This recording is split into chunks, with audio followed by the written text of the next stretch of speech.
The same law degree can be one of the best financial moves you'll ever make, or a six-figure hole you spend your whole 30s climbing out of. Same diploma, same 3 years of your life. What decides which version you get isn't the diploma on the wall, it's the number most people treat as an afterthought. Today, I want to walk through the actual math with you because almost nobody does it before they sign. Now, the answer to the question of whether law school is worth it depends entirely on two numbers: what you borrow and what you earn after you graduate. Let's start with what you borrow. Law school has a sticker price, it's full tuition, plus living costs, and it can be brutal at the top.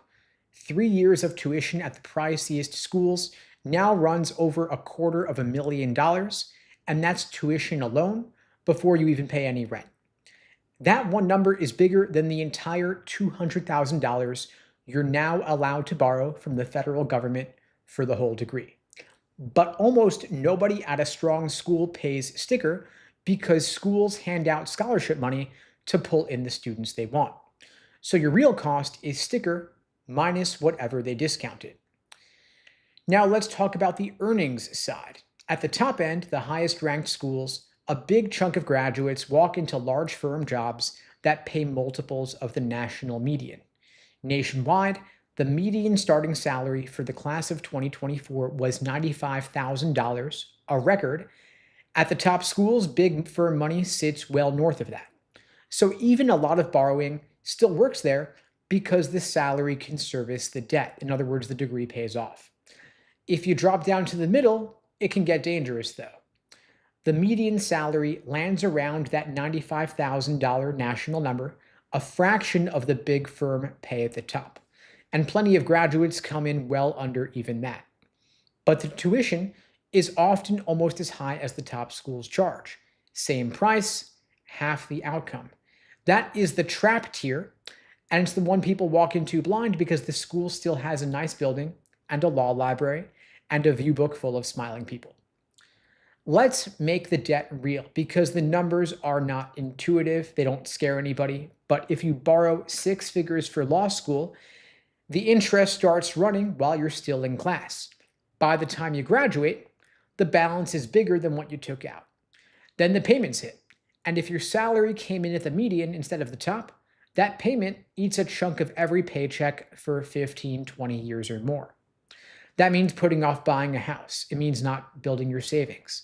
That's the wrong version of this degree, what it actually costs, and why this question is worth taking seriously instead of waving it off with the idea just follow your dreams, follow your passion.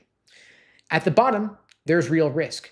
Bar passage rates fall off, real job outcomes get thin, and plenty of these schools still charge close to full sticker. Borrowing full freight to attend a place where a real share of graduates never even practice law is how you end up with a payment and no career to pay it off with. So the question, is it worth it, doesn't have a real answer, or at least a single answer. It's worth it at the top if you can get a discount. It's a coin flip in the middle at full price. And it's a genuine trap at the bottom if you're borrowing everything. Now, what moves you between those tiers is your LSAT score. And the obvious thing is, of course, I teach the LSAT for a living, so take what I say with a grain of salt. But the numbers I'm going to pull from are from the school's own filings, and they say the same thing every single year. A higher LSAT score does two things at once.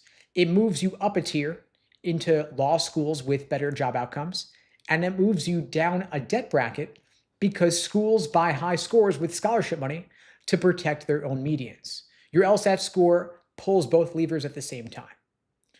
So take a student named Marcus. With his current LSAT score, he gets into a middle tier school at close to full price. He's got a big pile of debt against a median-ish salary that may or may not show up. On paper, that's the trap tier. But let's say Marcus spends a few months studying for the LSAT. He moves his score up a real 5-10 points. Suddenly, two things change. He's getting into better schools where the job outcomes are stronger, and the schools that would have charged him full price are now offering him serious scholarship money because he's the student who props up their median instead of dragging it down. Same student, same GPA, different number on one test. So the entire ROI calculation flips from trap to one of the best deals around because he's borrowing less to go to law school and earning more once he graduates from law school. So that's the whole thing right there. The LSAT score doesn't just get you in, it changes what you pay for law school and the payoff upon graduating from law school.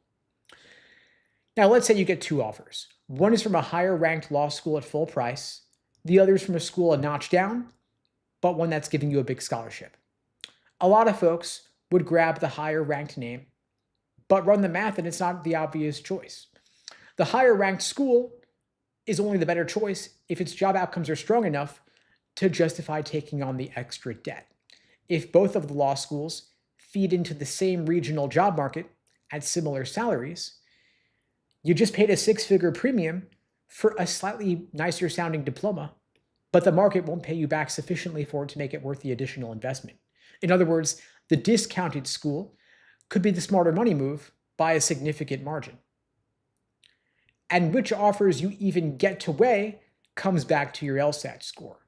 A higher number turns a full price admit into a scholarship admit, and it puts the higher ranked school's offer on the table in the first place. So you're not choosing between two fixed offers handed down from above. You're building the menu that you get to choose from, and the score is what supplies it. So what I want you to do, look up your target law school's median starting salary and their real employment outcomes. I'm talking about bar-required, full-time, long-term jobs. Nationally, the class of 2024 hit a record 93.4% employed, but only 84.3% landed those bar-required jobs that actually need the degree. You also want that number school by school. That is the earnings side. Now, you also want to look up what the degree actually costs you. Sticker tuition minus the scholarship, your score is likely to pull. That tells you the net tuition you're actually paying. And you want to put those two numbers side by side. If the debt is a manageable slice of the salary, the degree works. But if the debt dwarfs the salary, that's a trap.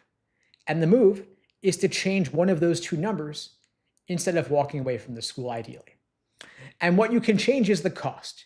You can change it by scoring high enough to warrant them granting you scholarship money, or you can score high enough to get into a school where the salary upon graduating will be high enough to service the debt.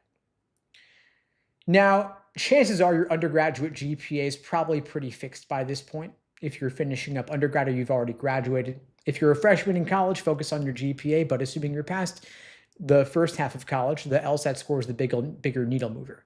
You can't control the job market. The school's tuition is what it is. The single input still sitting in front of you is likely your LSAT score. And that determines whether your law degree is the best money you ever spent or the worst. Now, the people who get burned in this process are not dumb. They just followed the advice to chase their passions and skipped the math.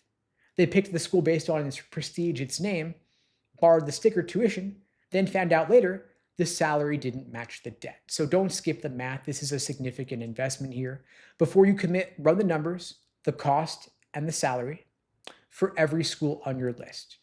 And if the gap is a wide one, understand the most powerful thing that you can do about it is raise the number that moves both sides of the equation at once. That is what makes law school worth it. It's not just the name of the school, it's the score you walk in with. And if you want the fastest way to move your LSAT score, I'm happy to help you out. I'm offering free LSAT tutoring for everybody watching this now or later. You can book that free LSAT tutoring lesson with me at unpluggedprep.com/start. The link is below the video on YouTube, pinned in the chat on YouTube, in my bio on TikTok and IG.